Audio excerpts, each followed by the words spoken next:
Boa noite, meus irmãos. Boa noite, minhas irmãs. Nós estamos aqui na Sociedade de Estudos Espíritas Francisco de Assis. Hoje, dia 20 de agosto de 2026.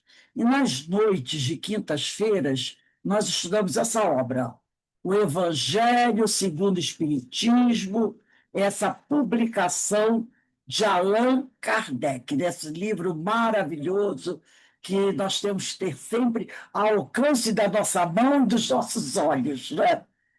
E hoje nós vamos estudar, dando continuação, que nós estudamos sistematizado, o capítulo 15, Fora da Caridade não há salvação. E vamos iniciar as instruções dos Espíritos. No item 10, Fora da Caridade não há salvação. E hoje convidamos, né, recebemos aqui a nossa querida irmã Carmen Mota Aguiar, companheira de muitos anos do CEOI, Centro de Educação e Orientação Espírita Jesus Gonçalves de Jacarepaguá, que vem estudar conosco, vem trazer para nós o fruto das suas reflexões. Com certeza teremos muito que aprender com a Carmen, que é uma estudiosa do Evangelho, né? Há muitos anos ela estuda o Evangelho, então vamos aproveitar o máximo da oportunidade que o Senhor nos concedeu.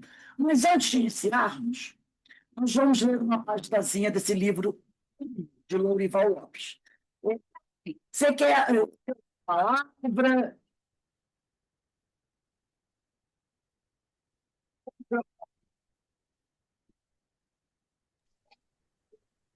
Boa noite a todos. Agradeço a oportunidade de poder vir aqui conversar sobre o Evangelho, que nós ainda tanto necessitamos, né? É estudar, aprender, interiorizar, compreender, para que possamos fazer o exercício que é hercúleo de colocá-los, né, em nossas vidas de maneira ativa. Bom, então vamos lá, a leitura da preparação aí. Ânimo! Ânimo, Regina, que abriu, né? A gente é conquistar a paz. Diz assim o autor: a tua paz é como o orvalho que cai no silêncio da noite. Em calma, o de que precisas chega e te traz um bem-estar sem limites. Na tranquilidade, vestes a roupa de espiritualidade com que te apresentas mais adiante. Tens grande valor íntimo, por isso acalma-te, aguarda a paz e deixa o tempo que é dele fazer, sem te preocupares em ser a maior estrela e o maior fulgor. Reveste-te de humildade, faze todo o bem que possas e segue em frente. Com boa vontade, constróis a ti mesmo e eliminas as imperfeições. A paz é um grande bem, a paz é de todos. Dorme e vibra nos que lhes dão atenção. Então, nesse momento, vamos elevar o nosso pensamento ao alto, ao nosso Pai Criador, a Jesus, o médico das almas, primeiramente para todas as bênçãos que o Pai tem derramado sobre nós todos os dias, em todos os momentos de nossas vidas. Segundo, vamos rogar ao Pai que nos dê ombros fortes, prosseguirmos em nossa caminhada, trabalhando, estudando, promovendo a nossa auto-iluminação, que é a nossa evangelização, para podermos ser verdadeiros discípulos da Seara do Senhor. Porque o Senhor conta conosco, conta com a nossa ajuda. São muitos os sofredores, muitos aqueles que nesse momento estão enfrentando muitas dificuldades. E o Pai precisa que nós o ajudemos a espalhar o amor, o evangelho, né? O seu consolo, os seus ensinamentos. Que nós possamos nos colocar à disposição do Senhor, mas nos prepararmos, estudando esse Evangelho, estudando os ensinos do Pai, as palavras de Jesus, mas também interiorizando, né? Colocando em prática, servindo também de exemplo. E assim, também pedimos a Deus que abençoe e tenha misericórdia de todos os nossos irmãos, que nesse momento, em algum lugar do universo, possa estar em sofrimento. Pedimos a Deus que os esclareçam, que os console, que os ampare, que os fortaleçam, para que eles possam ter força, coragem para prosseguir a sua caminhada, sempre buscando o seu progresso, a nossa evolução. E assim, envolvidos por essas bênçãos que caem do alto, pedimos a Deus que abençoe a nossa irmã Carmen Mota, que abençoe a sua família, abençoe o seu trabalho doutrinário, que ela possa estar sempre pronta a servir ao Cristo e ajudar a divulgar esse evangelho, levando o ensino do Senhor para todos. Fica conosco, Senhor, hoje, agora e sempre, graças a Deus. Carmen, minha amiga, vou deixar com você. Você tem até 7h20. Se precisar de Tá, mais um pouquinho, pode ficar à vontade para fazer suas reflexões. Fica com Deus. tá, tá bom. Então vamos lá, né? Que estudar é preciso. E primeiro a gente quer agradecer mais uma vez a Casa de Francisco por nos dar essa possibilidade, né, de podermos falar do Evangelho do Senhor Jesus. Agradecer aos amigos espirituais da casa que nos acolhe, a Casa de Jesus Gonçalves, e a toda a equipe que conosco trabalha, nos inspirando, nos instruindo, para que possamos fazer reflexões juntos, né? E assim amealharmos cada vez mais a compreensão do Evangelho do Senhor Jesus. Bom, o nosso tema da noite de hoje está no capítulo 15. Fora da caridade não há salvação. É uma instrução dos Espíritos, que está no item 10, né? E o título do item que nós vamos estudar é Fora da Caridade não há salvação, que é o mesmo título do capítulo, né? E é uma mensagem de Paulo, o apóstolo, em Paris, em 1860. Então, nós vamos trazer algumas, antes de entrarmos no texto, algumas, vamos dizer, coisas que pesquisamos, né? Por exemplo, a palavra caridade, ele aparece no Evangelho mais ou menos 279 vezes, variando ligeiramente conforme a edição e conforme a tradução, né, do Evangelho. E o Evangelho, ele tem 28 capítulos, como nós sabemos. O último capítulo é as preces. Então, a gente tirando, fica 27. Se nós tirarmos 2, que são do Antigo Testamento, essa é a subdivisão do Evangelho, tá? Que é honrar pai e mãe, que está no capítulo 15, e amar o próximo como a ti mesmo, que está no capítulo 11, né? Então, ficarão 25. No capítulo 13, capítulo 15, eles não fazem parte do Evangelho, tá? Que é saiba a vossa mão esquerda, o que dá a vossa mão direita, e amarás ao próximo como a ti mesmo. No capítulo 15, Fora da Caridade não há salvação, os 6 primeiros capítulos do Evangelho, Kardec organizou de uma maneira muito sábia, né? Porque não era à toa que ele pegou essa responsabilidade, os espíritos deram. Os 6 primeiros capítulos, ele vai falar para nós dos conceitos doutrinários, né? Então, ele vai falar nos 6 primeiros capítulos das ferramentas doutrinárias.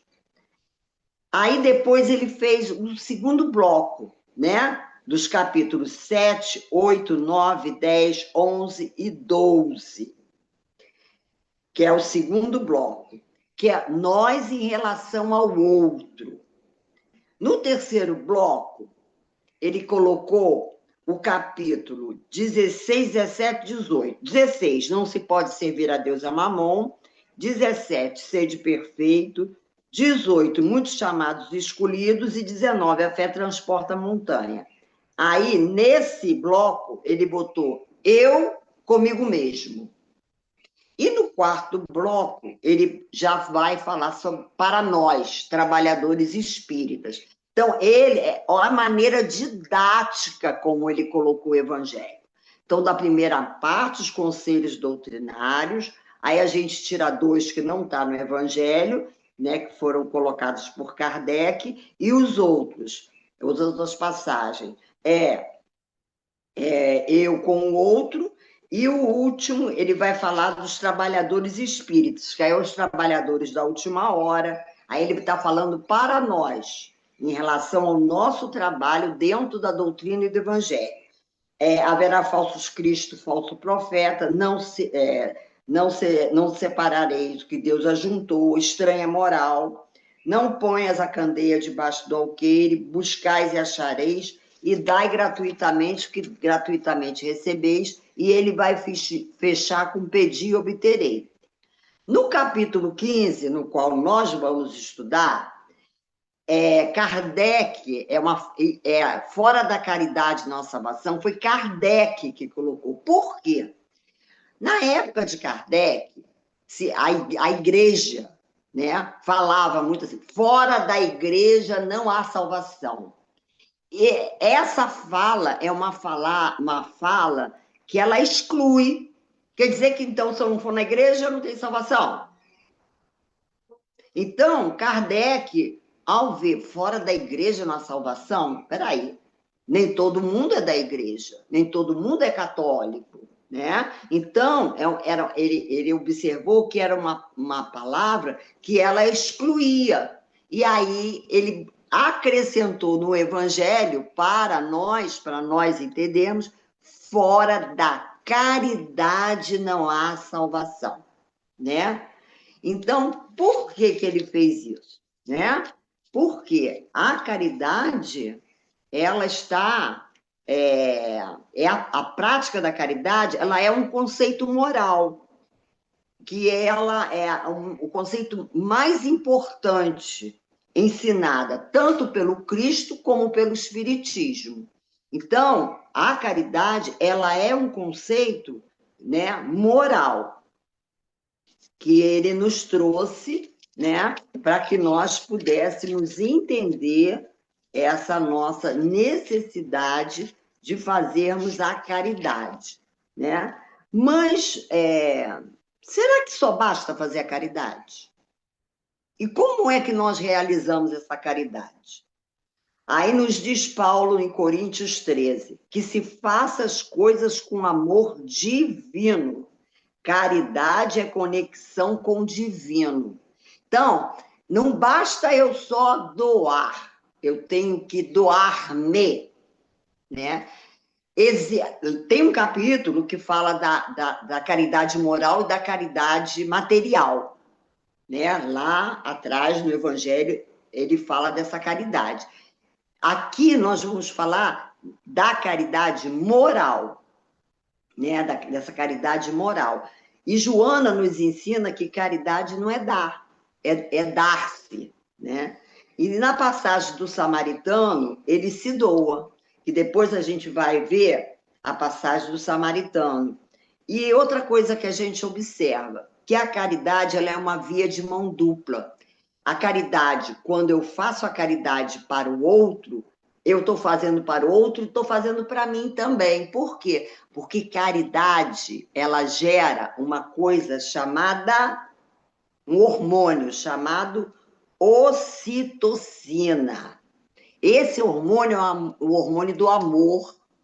Olha que legal. Então, quando eu faço essa caridade de maneira divina, de maneira a doar-me, de maneira com compaixão, eu gero em mim esse hormônio. Por isso que quando a gente faz a caridade, a gente sente um bem-estar, né? A gente fica feliz em poder ajudar o semelhante, né? E aí a gente gera esse hormônio chamado ocitocina, que é o hormônio do amor, né? E a caridade, ela é um ingrediente para a nossa salvação. Depende de como a gente está vendo a caridade. Por quê? Porque a caridade é amar a Deus, amar o próximo e amar a mim mesmo. Então, a caridade, ela tem componentes. Não é só eu fazer, eu doar, né? Porque a caridade ela é muito profunda, gente, ela é muito extensa. Tem muitas maneiras da gente fazer caridade. Aí as pessoas dizem assim, mas eu sou pobre, não posso estar ajudando. Eu vejo tanta gente que necessita, não posso ajudar e tal. Mas não é essa caridade que a gente está falando. Essa é fácil. Se eu tenho, eu dou, se eu não tenho, não dou. Não é essa a caridade. A caridade que Jesus nos ensina é a caridade da fraternidade, a caridade do auxílio ao próximo, a caridade de eu ouvir, a caridade de eu dar um bom conselho, a caridade quando eu encontro uma pessoa desesperançada, desanimada, desalentada, eu conversar com ela e passar o que para ela? Esperança. Ô, companheiro, não fique assim, isso vai passar, isso é uma fase, tudo passa, para pensar. Lá atrás você já não passou por situações complicadas? Todos nós passamos, e não passou? Passou. Essa também vai passar. Não é no nosso tempo, é no tempo de Deus. Não é da maneira que a gente quer muitas vezes, mas da maneira necessária, né, para o nosso aprendizado. Então, a gente poder levar para as pessoas, porque a doutrina espírita, Jesus, o cristianismo que ele nos trouxe é amor, e amor é doação, e doação é justamente o quê? Fraternidade, é uns com os outros, né? E aí, nós vamos continuar falando agora, né, que lá no Livro dos Espíritos, Kardec perguntou aos espíritos a seguinte pergunta: qual o verdadeiro sentido da palavra caridade, como entendia Jesus? Como é que Jesus via, né, essa palavra, esse gesto, né, caridade? E aí os espíritos responderam para Kardec: benevolência para com todos, indulgência para as imperfeições dos outros e perdão das ofensas. Bom, aqui tem muita coisa para a gente pensar, né? Porque benevolência para com todos. Será que eu tenho? Aí é uma reflexão que cada um de nós vai fazer. Será que eu tenho benevolência para com todos? Ou eu só tenho benevolência para aqueles queridos do meu coração? Ou eu só tenho benevolência para aqueles que pensam como eu? Ou eu só tenho benevolência para aqueles que têm a mesma crença que eu tenho? Ele diz benevolência, né? Ser benevolente para com todos. Indulgência para as imperfeições dos outros. Ah, mas a gente adora que as pessoas entendam as nossas dificuldades, desculpe os nossos equívocos, mas adoramos. E quando é com o outro? Como é que a gente se comporta? A gente tem essa indulgência? Não é desculpar a atitude errônea, não é desculpar, mas é eu entender que aquele irmão ele cometeu e está cometendo aquele equívoco. Por quê? Porque ele não sabe fazer diferente, porque ele ainda não aprendeu a fazer de outra maneira, né? E perdão das ofensas. Quando eu ofendo, adoro ser perdoado. Agora, e aí, eu perdoo o outro quando me ofende? Eu entendo que ele pode estar passando por problema, que ele pode estar num dia que acordou com o pé esquerdo, né? Que ele está nervoso por uma série de situações que eu não estou a par, mas que desequilibra o humor dele. Então, tudo isso é uma reflexão que a caridade e o estudo nos traz, né? Quando a gente fala assim, vamos estudar caridade, a gente só pensa assim, a caridade é doar para o outro, a caridade... Não, a caridade ela tem todo um componente, né? E aí, a caridade, ela, na visão espírita, né? Ela é um resumo de todos os deveres do homem para com o próximo, é a essência do verdadeiro amor cristão. ela vai muito além da simples assistência material ou da doação dos bens, sendo sintetizada na máxima: fora da caridade não há salvação, né? Então, mas a gente tem que ver que salvação é essa e que caridade é essa. Eu estou fazendo a caridade porque você salva, aí é com interesse, eu estou fazendo barganha. Não, eu tenho que fazer de maneira natural. Fazer por fazer. E sem esperar nada em troca. Porque senão eu faço e depois eu falo assim, poxa, fulano me distratou. Pô, mas ele é ingrato, hein? Quando precisou de mim, eu ajudei. Né? É uma fala muito comum que a gente ouve e que a gente tem que se vigiar para que essa fala não seja a nossa fala. Eu fiz e ponto. Se ele vai reconhecer, se ele vai amanhã ou depois me distratar, se ele vai esquecer o bem que eu lhe fiz, problema não é meu, é dele. A minha situação é eu fazer. Né? Mas não é fazer com o interesse de entrar no céu, de ser salvo, de chegar na espiritualidade, receber uma coroa de luzes. Não, é fazer. Porque é por aí, né? E aí a gente agora vai analisar o texto, né, de Paulo. Né? A gente sabe que Paulo, né, a história de Paulo é uma coisa assim que nos comove. Dentro dos evangelistas, né, de todos aqueles seguidores de Jesus, eu, particularmente, me destaca dois. Né? Um é Maria de Magdala e outro é Paulo de Tarso. Né? Porque tanto Maria de Magdala quanto Paulo de Tarso, eles saíram de 0 a 1000. Eles deram uma cambalhota moral na sua postura, né? Na sua condição espiritual. E Paulo, então, né?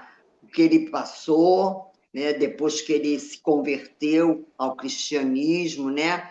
Quem leu Paulo e Estevão, eu já li 2 vezes, vou ler pela 3ª vez, tem situações ali que ele narra, né, que Emmanuel narra, que Paulo passou, que a gente para, caramba, será que eu teria essa postura de Paulo? Será que eu agiria dessa maneira? E ele não conheceu o Cristo, como os outros conheceram. Ainda tem mais essa. Maria de Magdala, não. Maria de Magdala teve caminhando com Cristo. Paulo, não. Porque ele negava, ele perseguia os cristãos e ele negava o Cristo. Mas ele conheceu o Cristo em espírito e verdade. Ele não conheceu o Cristo encarnado, né? Quando ele aceitou Cristo no coração dele, a gente sabe que foi lá naquela estrada de Damasco, ele estava para ir para pegar Ananias, e aquilo tocou o coração dele, e ali ele fez toda uma reestruturação, né, da fé dele. E aí nós vamos agora analisar esse texto, começando com uma maneira como ele se dirige a cada um de nós. Olha como ele se dirige. Meus filhos. Olha, né? Então, Paulo, ele nos paterna. Não que ele esteja querendo tirar a condição de Deus, nosso Pai, né? Mas o carinho, isso me chamou muita atenção quando eu estudei o texto das outras vezes, e agora mais uma vez para falar para vocês, a maneira carinhosa, né? Como ele fala conosco. Meus filhos, aí ele diz. A segunda coisa que me chamou a atenção, ele fala assim, os destinos dos homens na terra e no céu, quer dizer, ele está falando o quê? Como encarnado e desencarnado, porque a gente sabe que céu, né? O céu não existe, o céu é um estado de alma, né? Um estado do espírito. Então, ele fala encarnado e desencarnado. Ele nos diz que fora da caridade não há salvação, para que possamos viver em paz. Quem não quer viver em paz, gente? Quem não quer viver em paz? O que é a paz? É eu estar cumprindo a lei do Pai que está onde? Em minha consciência. Quando a gente faz alguma coisa que está de desacordo com a lei, que está na nossa consciência, a gente se sente paz, a gente se sente desconfortável. Eu não sei vocês, mas eu já passei por umas situações de pisar na bola, né? E aí depois eu fico, caramba, vou ter que ir lá na pessoa pedir 1000 desculpas, que ela me desculpe, não era aquilo que eu devia falar, não era daquela maneira que eu devia. Enquanto a gente não faz, aquilo fica. Dá aquele nó na garganta e sobe aquele negócio que desce, que sobe. Depois que você chega e se desculpa, nossa, parece que tira um peso de cima da gente. Quem é que nunca passou por uma situação dessa? Todos nós já passamos. Por quê? Porque nós ainda somos imperfeitos. E nós, muitas das vezes, ainda em vigilante, escorregamos na casca da banana, né? E aí, o que eu faço? Eu magoo o outro, né? Magoo o outro. Muitas das vezes é consciente. Antigamente a gente fazia, nem percebia. Fazia, passava por cima. Hoje não. Hoje a gente se incomoda quando eu magoo, quando eu machuco, quando eu sou ríspido com outra pessoa, né? E aí ele fala assim, citação da Bíblia. Quando ele fala aqui, essa parte que ele fala aqui, essa divisa é o facho celeste, a luminosa coluna que guia o homem no deserto da vida, encaminhando para a terra da promissão. Quando ele fala isso, ele está fazendo uma citação bíblica, né? Porque no deserto da vida, encaminhando para a terra da promissão. Ele está lembrando o Êxodo em Moisés. Então, ele era doutor da lei, ele conhecia o Evangelho, o Antigo Testamento de trás para frente, né? Então, ele traz essa citação dessa passagem do Êxodo, né? Quando ele fala da terra da promissão, ele está lembrando para nós, né? Toda aquela situação que o povo de Israel passou para pudesse, né? Encontrar a sua parte. Aquilo tudo que a gente sabe da Bíblia, né? E ele vai dizer para nós que a caridade ela brilha no céu aureolado santo na fronte dos eleitos. E quem são esses eleitos? É todo aquele que faz a vontade de meu Pai, né? Então, por que que nós, os espíritos nos dizem, né? Por que que vocês se tornam, por que que vocês se sentem infelizes? Por que que vocês se sentem angustiados? Por que que vocês se sentem desamparados? Por quê? Porque vocês se afastam. Se afastam de quê? Da lei. Que lei? Da lei de Deus. Quando a gente viola a lei, a gente gera o quê? Dor. Quando a gente se afasta da lei, a gente gera o quê? Desconforto, tristeza, desesperança, né? Então, ele diz aqui para nós que a caridade feita de maneira divina, né? Aquilo que a gente já começou falando, ela brilha no céu ao lado na fronte dos eleitos, né? Que são todos aqueles que fazem a vontade do Pai.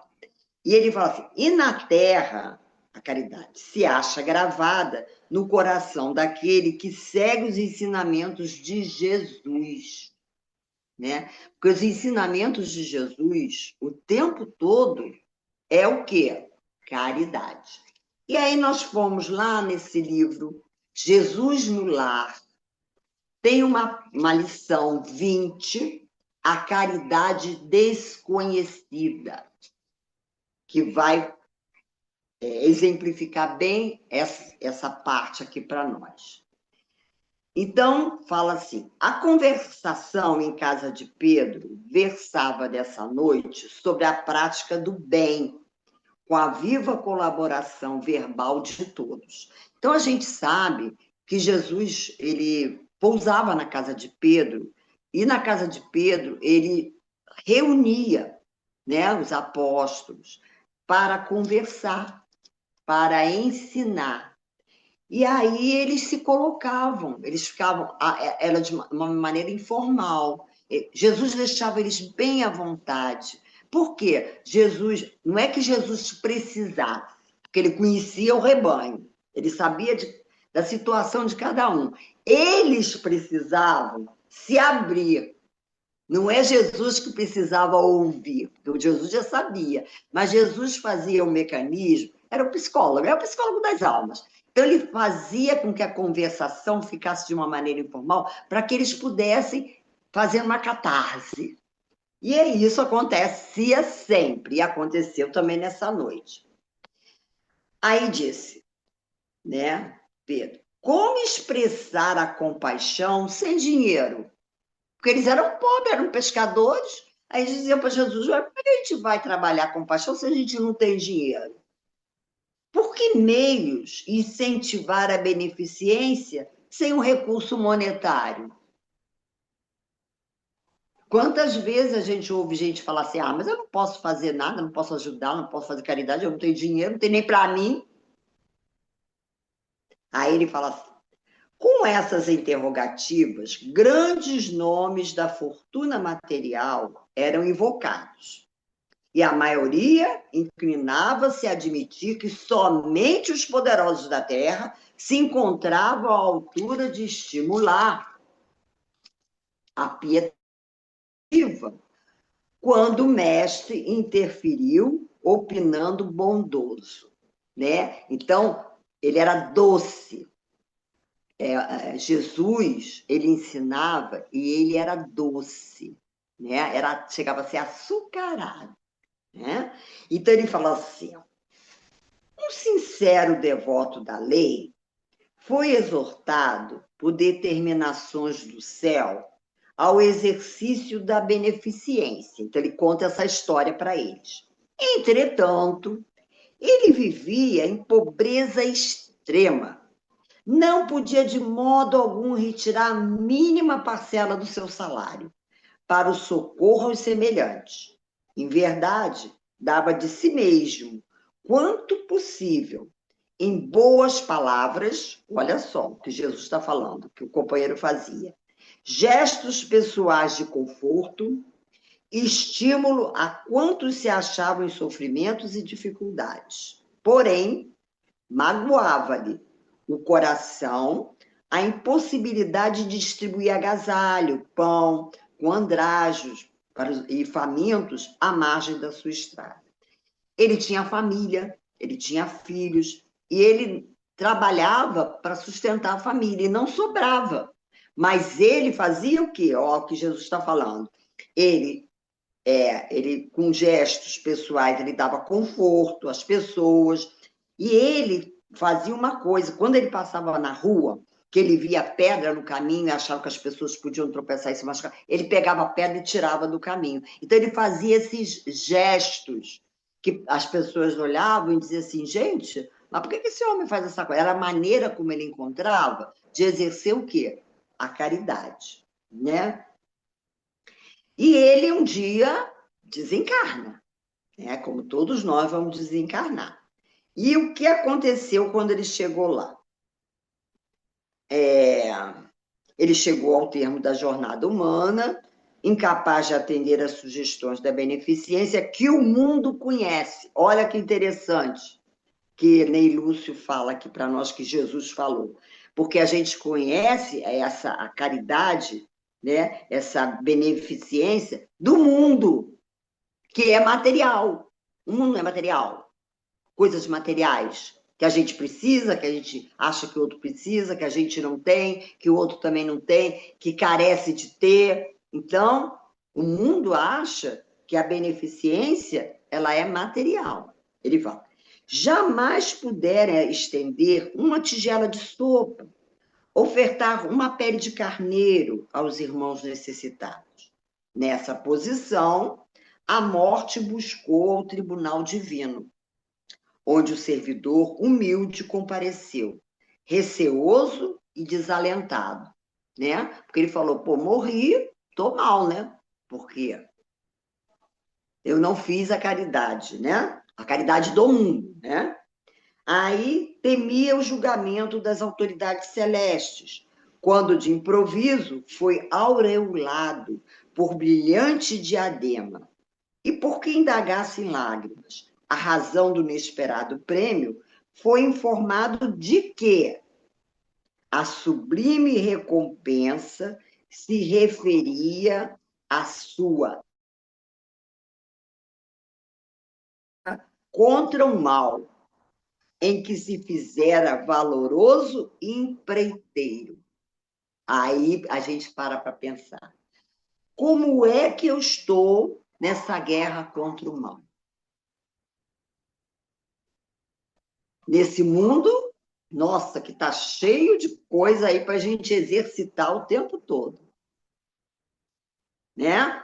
Mal social, mal político, mal moral, né? Como é que eu estou? Eu estou me deixando contaminar e, ó, ou eu estou observando e me fortalecendo e aproveitando esse momento atual de espírito encarnado com este conhecimento, que nós somos, não vamos fazer proselitismo não, mas cá para nós somos abençoados. Por estarmos aqui numa quinta-feira, nesse horário, estudando sobre isso. Por irmos à casa espírita, ouvirmos palestra, fazermos estudos com companheiros. Né? Por podermos trabalhar, né, na casa espírita, na troca de uns com os outros.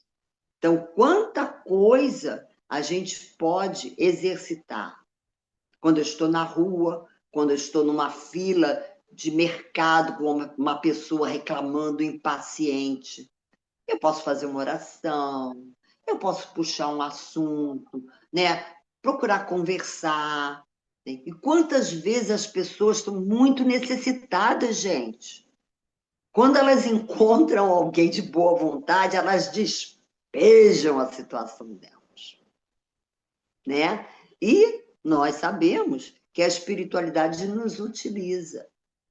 Né? Para quê? Para que nós possamos exercitar, né, a caridade para conosco e para com o outro. Aí ele vê, fixou o mestre nos aprendizes o olhar paciente e calmo e concluiu em tom amigo. Distribuamos o pão e a cobertura, acendamos luz para a ignorância, intensifiquemos a fraternidade aniquilando a discórdia, mas não nos esqueçamos do combate metódico e sereno contra o mal, em esforço diário. Olha, de vez em quando, não. Ele fala que o exercício é diário. Convicto de que nessa batalha santificante conquistaremos a divina coroa da caridade desconhecida. Então, essa foi a lição que Jesus deu para os apóstolos da caridade divina, né? E aí ele continua aqui. Ele fala, e na terra se acha gravada no coração daqueles que seguem o ensinamento de Jesus.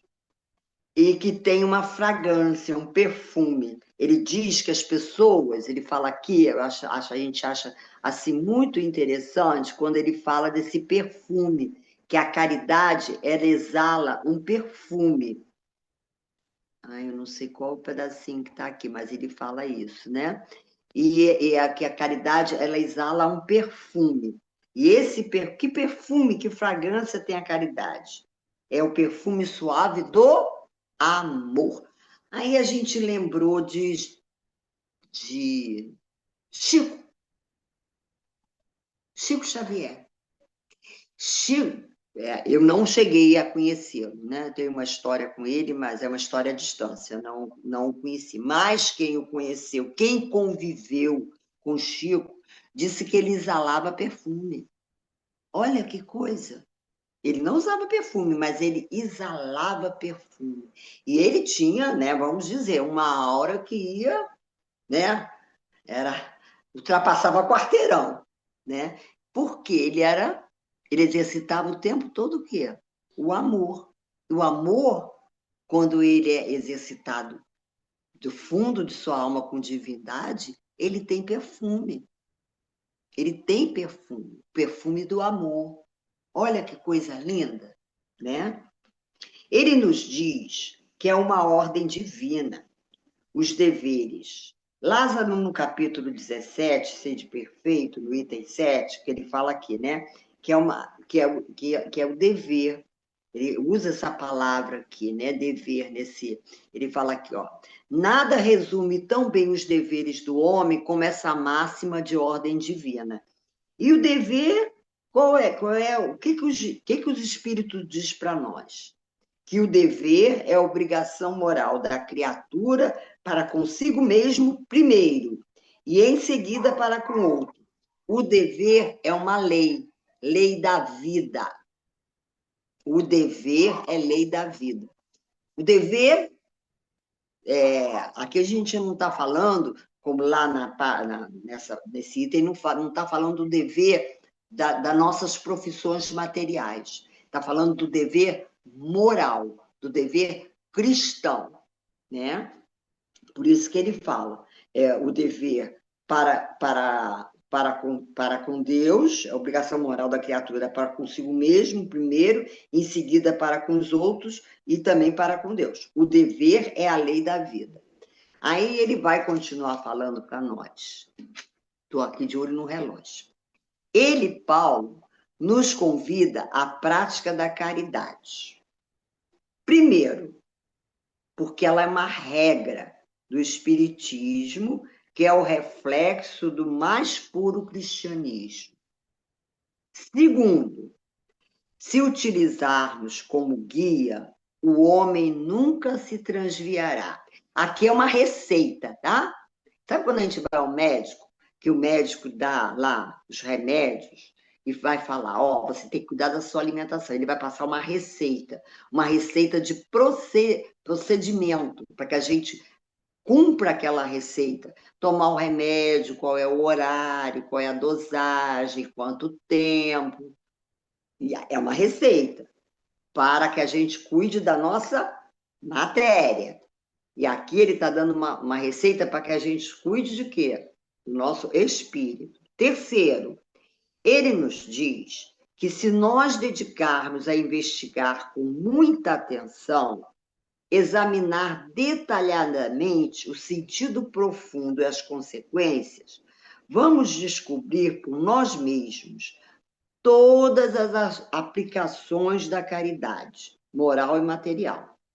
Então, ele está falando aqui num senso de observação, que a doutrina e os espíritos também nos falam muito, que nós temos que observar. O tempo todo nós temos que estar ligado, observando, percebendo o que está ao nosso redor, percebendo a postura do outro. Gente, não precisa nada dentro de casa com familiar. Nós somos muito desatentos com nossos familiares. Quantas vezes eles estão demonstrando para nós que não estão bem e a gente não percebe. Não percebe, passa batido. Né? Então, a gente tem que ter essa percepção. E quando a gente faz, isso é um exercício, tá? Quando a gente faz esse exercício, quando eles resolvem nos colocar a par do que os está preocupando, a gente até já sabe. A gente até já sabe. Porque a gente percebe o imperceptível. E isso também a gente está trabalhando o quê? Uma coisa chamada sensibilidade, que todos nós temos. A gente fala assim, mas eu não tenho sensibilidade, eu sou igual uma pedra. Não tem, porque você não exercita.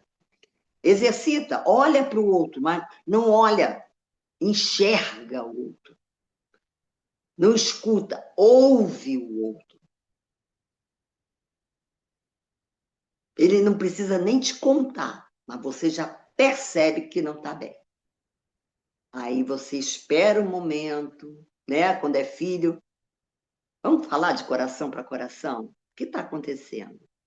Né? Você quer conversar agora ou não quer conversar? Né? Então, é caridade, gente. A gente faz com os outros da rua. Vai para o centro, faz atendimento fraterno.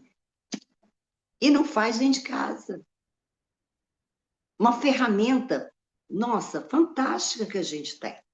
Quem ensina isso para nós? O Evangelho do Senhor Jesus. Quem ensina isso para nós? A doutrina dos Espíritos, que é o Evangelho dele redivivo. Aí, no quarto, ele diz para que submetamos todas as nossas ações ao governo da caridade e a consequência vos responderá. Ele nos diz que irá evitar que pratiquemos o mal, como fará que pratiquemos o bem.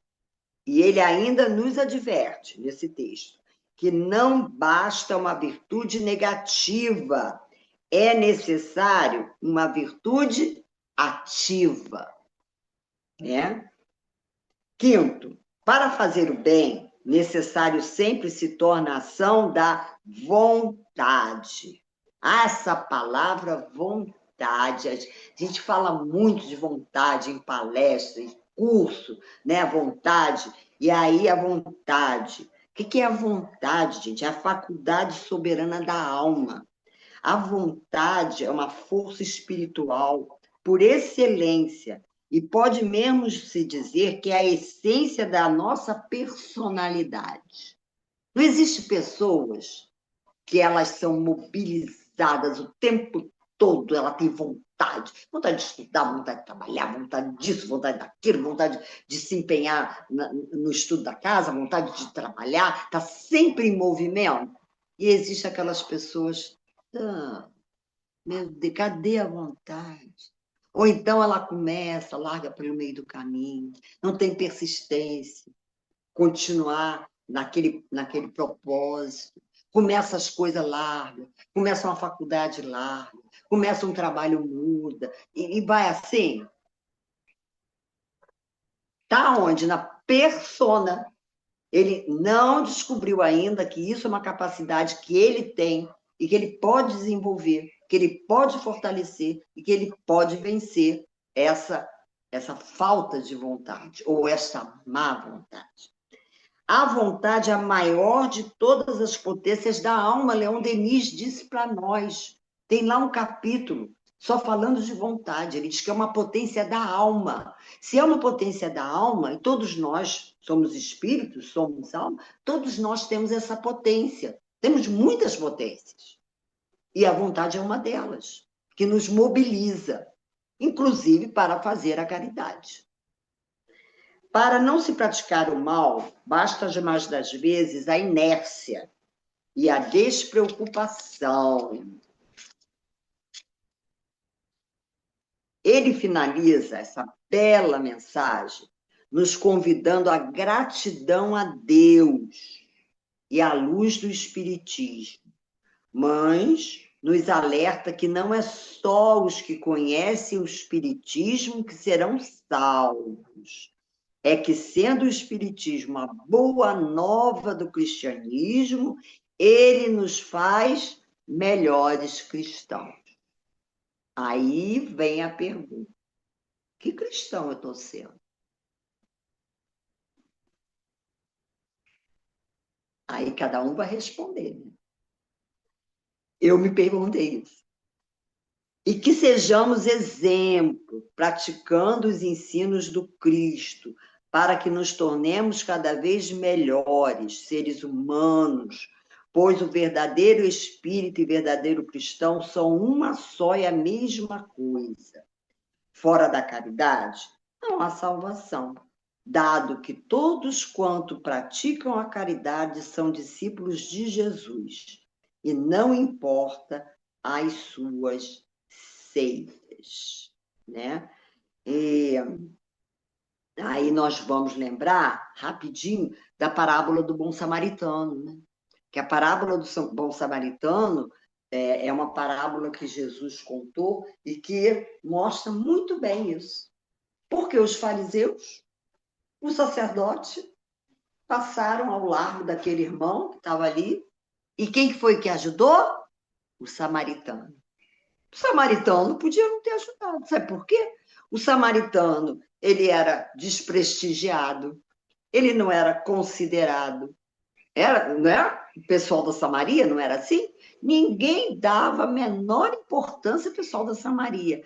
Mas ele era um espírito já de tanta conquista que ele nem pensou nisso. O que ele pensou?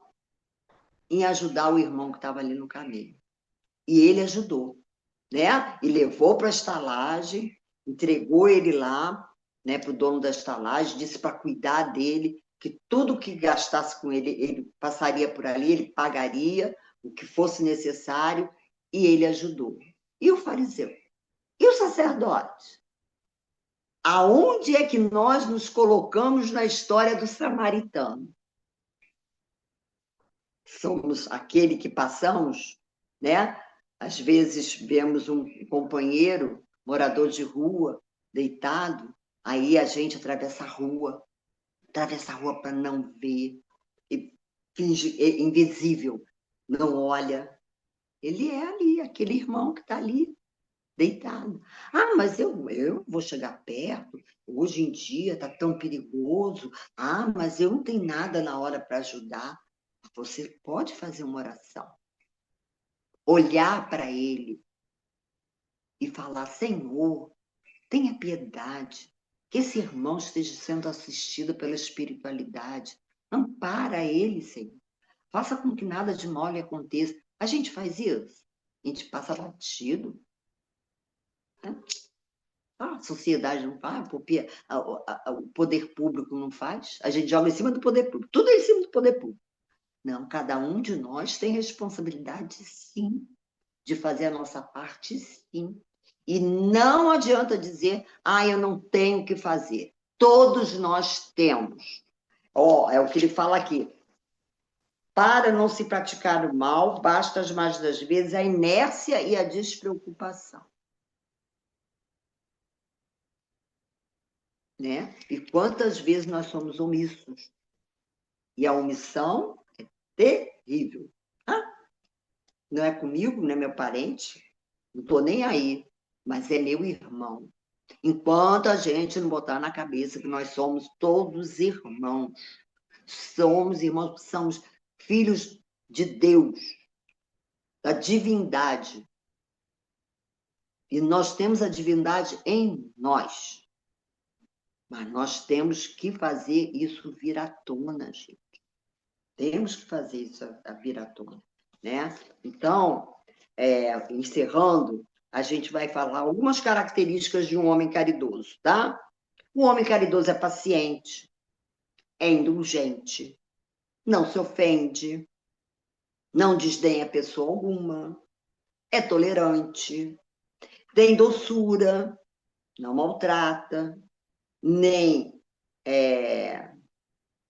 atua com ideias enraizadas, não censura, está sempre pronto a excusar, a desculpar, é isento de maledicência, faz o bem ocultamente, é generoso, priva-se do que lhe é necessário e muitas vezes do supérfluo. Aí a gente lembra da passagem do óbolo da viúva, né? Então, aqui são algumas características do homem caridoso. Algumas, né? Existem outras, né? Mas o que a gente, assim, na hora, né, foi lembrando do que a gente estuda no Evangelho e através da doutrina, essas são algumas. Então, se a gente escolher aqui pelo menos uma para a gente exercitar, já estaria de bom tamanho, né? De bom tamanho.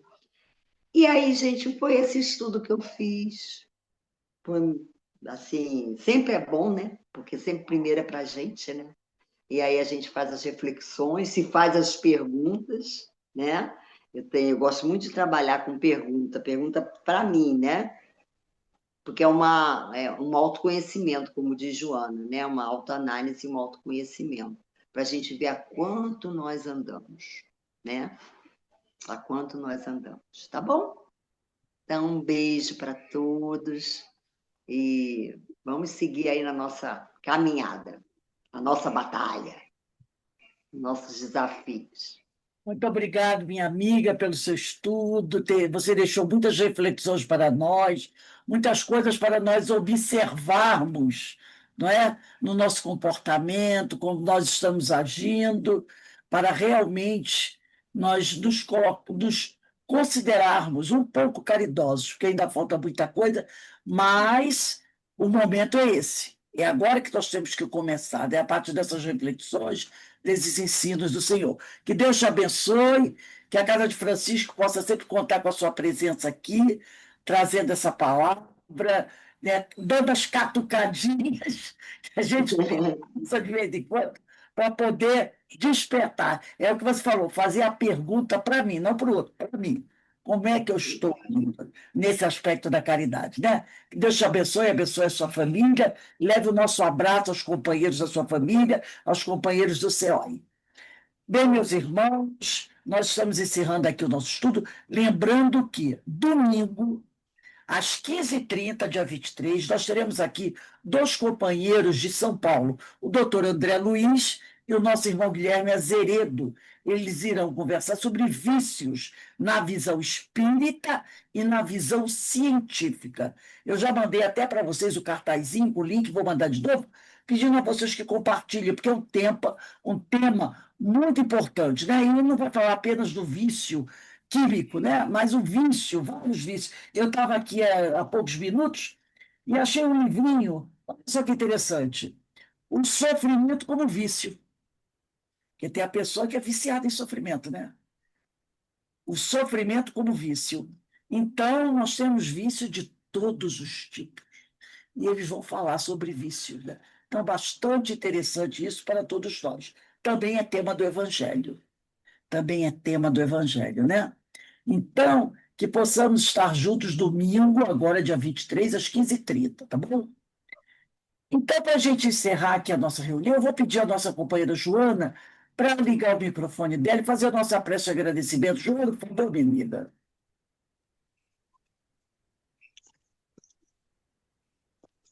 Boa noite a todos, agradecendo a Carminha pelas suas reflexões trazidas nesta noite para nos auxiliar. E vamos juntos, nesse momento, elevar nosso pensamento a Deus, nosso Pai Criador, a Jesus, nosso Mestre, à espiritualidade da Casa de Francisco de Assis e a toda essa espiritualidade da Seara de Jesus, que trabalha incansavelmente a nos auxiliar, a nos tocar com esses estudos para o nosso despertar. Agradecemos sempre pela dádiva da vida e por todas essas oportunidades, e que não deixemos passar nenhum momento da prática da caridade com o nosso semelhante. Semelhante que, neste momento, necessita muito de um olhar, de um abraço, como a Carminha falou e como o Evangelho traz. Não precisamos de dinheiro, precisamos de amor, exercitar esse amor que está dentro de nós. Agradecemos muito a todos os espíritos de luz que nos envolve, que nos protege, que nos guarda. Que Jesus derrame bênção de luz sobre toda essa humanidade tão necessitada de amor e de carinho. Que o Pai amoroso permaneça ao nosso lado, hoje, agora e sempre, na graça de Deus. Graças a Deus. Meus irmãos, uma boa noite para todos, de muita paz, de muita luz, que possamos prosseguir a nossa caminhada, sempre buscando melhorar mais e colocando em prática, né, os ensinos de Jesus, esse mestre querido, esse mestre amado, esse médico das almas. Ah, ó. Um beijo para todos vocês. Uma boa Bom noite, de muita descanso. paz, muita tranquilidade. Retornamos amanhã, às 16 horas, para continuarmos com os nossos estudos. Tchau, Até gente. amanhã. Do Carmen, obrigada a todos vocês mais uma vez. Tchau, fiquem com Deus. Eu vou encerrar aqui para todos. Um beijo aí para vocês.